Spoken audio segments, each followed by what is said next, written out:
Hello, I'm Fiona Berryweed, inventor of the absorbent underpants, and this is Board Deck and Dice.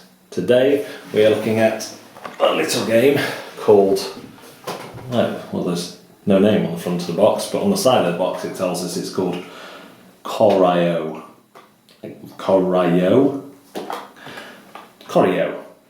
And this is a card game. It comes with a deck of cards here and with 8 coins, which are worth victory points, 1 starter token, which confusingly looks a little bit like the coins. And there is 3 different types of card. There are the cards with the numbers on, which are the round cards. And you have these in order of 1 to 8, and then on the first round you will sort of flip this card over and it tells you how many cards to deal to each player and how many cards each player may play to the table in front of them, which is sometimes called a tableau. So in the first round you deal 10 cards to each player and you are allowed 3 cards on the table in front of you. And this changes every round. Generally what happens is the cards you get to your hand go down, so in round 2 you have 9 to your hand and 4 to the tableau in front of you. There are 2 different types of cards you can get.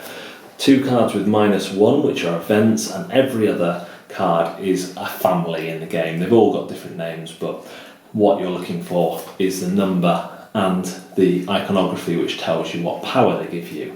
And what you're trying to do is achieve a majority of each family to activate the special power at the bottom.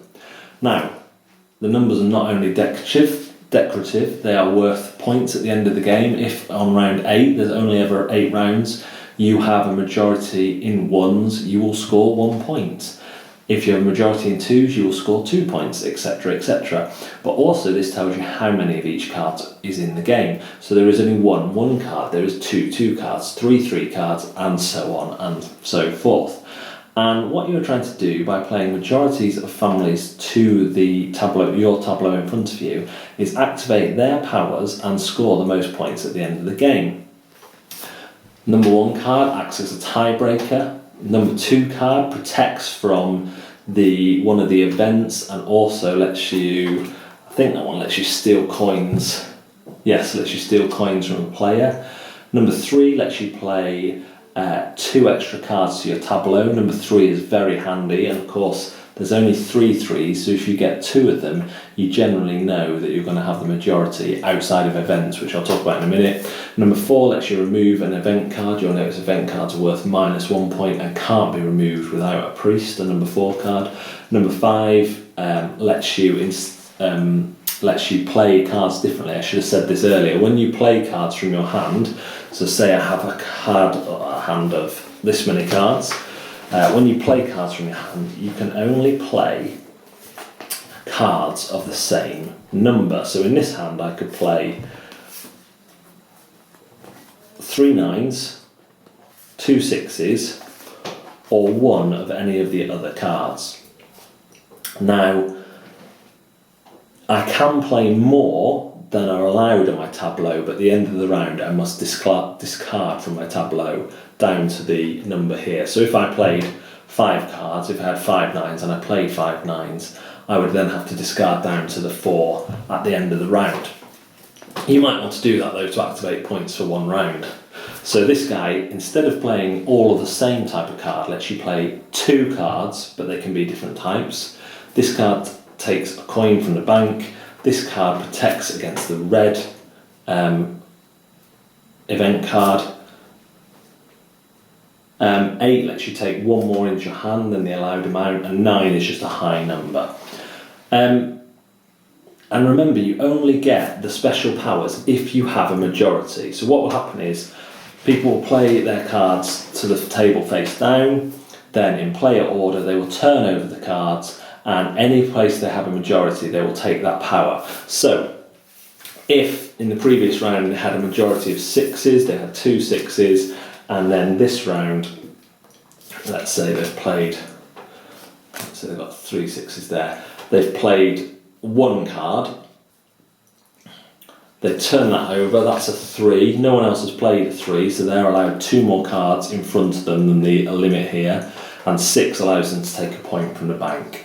However, later on in the round, someone else might play 2 more 3s, reveal them, and then I would not be the majority holder anymore, so that power would be defunct for me. And if I had too many cards, according to that number, I would have to discard down.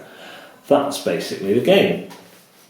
This game I picked up at my local game store on a whim because it was new in and it was cheap. New in for him, it's not a new game. There's actually a sequel out now which is a bit more gamey. But this was a real pleasant surprise. The game is interesting. There is back and forth. I forgot to mention these event cards, didn't I? This event card is basically an attack. You may remove 1 card from anyone else's tableau unless they have the majority in 7s. And this one you may swap any 2 cards between 2 players unless they have a majority in 2s. So sorry about that. But yeah, this is really clever. There's a bit of back and forth, there's changing of majorities. People have to discard cards from their tableaus, so they might not be the leader anymore. You can generally kind of work out if you're going to hold the majority, but that might change round to round because all the discarded cards go back into the deck and get shuffled. It's a very clever game. Now, the components, the cards are bigger than normal size, and that's okay, but they're quite thin, and I actually spilt water on some of these, and I very quickly mopped it up, but they quickly got marked, so I now need to buy some sleeves for them to stop people seeing which card is which from the marks on the back. And they're a real awkward size for sleeving. They should fit the 7 Wonders sleeves, but they are a bit smaller than the 7 Wonder cards, so there is that. The tokens are fine. They look a bit like the first player token. Can get a bit confusing. The rule book, I don't want to say it's the worst rule book I've ever seen, but it's the worst rule book I've ever seen.